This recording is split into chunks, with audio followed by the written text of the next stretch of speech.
Series of unfortunate events. Devils get tumours all the time, they get cancers all the time. Usually they die with that devil. In this case, the mutation in that devil which led to this horrific tumour happened to be on the face, and devils bite each other on the face, and so there was an opportunity for tumour cells to be injected into other devils. And what we didn't know then, but we know now, is that devils, particularly in eastern Tasmania, have very little genetic diversity, and so it was almost like an organ transplant between identical twins.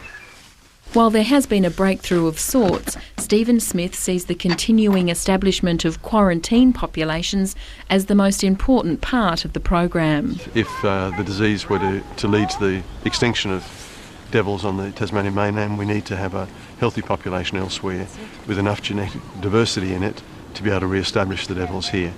And so the insurance population that's breeding in mainland, and we're also working with Tasmanian wildlife parks to include them in these breeding programs, I think that's number one in terms of what we can do to save the devil. Mr Smith is leaving Tasmania to join his partner in Brisbane. He won't be leaving his beloved devil behind though. He plans to get into Queensland classrooms to teach the next generation about a remarkable species. And let's hope they can find a solution to that problem. And that's all we've got time for today.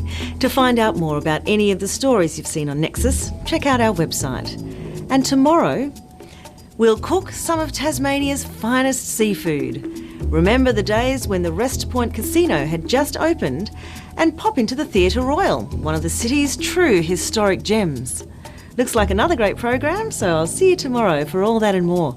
Bye for now.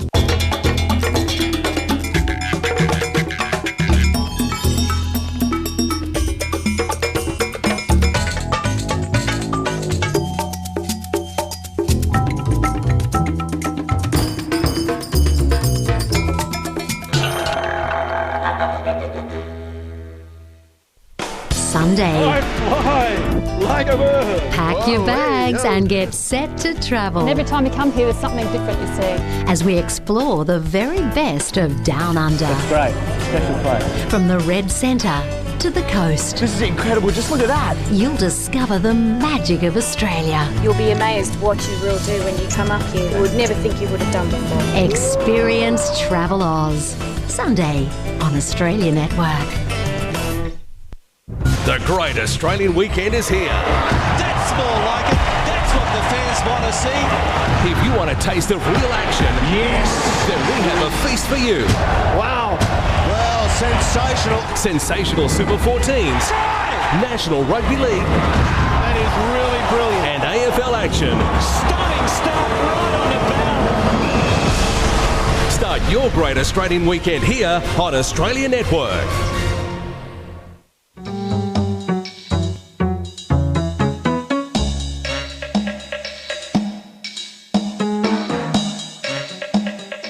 Today we meet May Gibbs, one of Australia's best-loved children's authors. Listen for was and were. May Gibbs was born in England in 1877 and came to Australia as a 4-year-old child. Both her parents were competent artists, and she soon developed an interest in art, but particularly in relation to the Australian bush, with all its unique plants and animals. May Gibbs was. Her parents were. Was is used with one person. Were is used with more than one. May Gibbs was born in England. Her parents were competent artists. We also use was with he and she. She was born in England.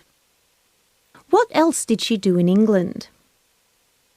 Over a good many years, she developed her talents in the bush, and 3 times she went back to London to study art at various art schools.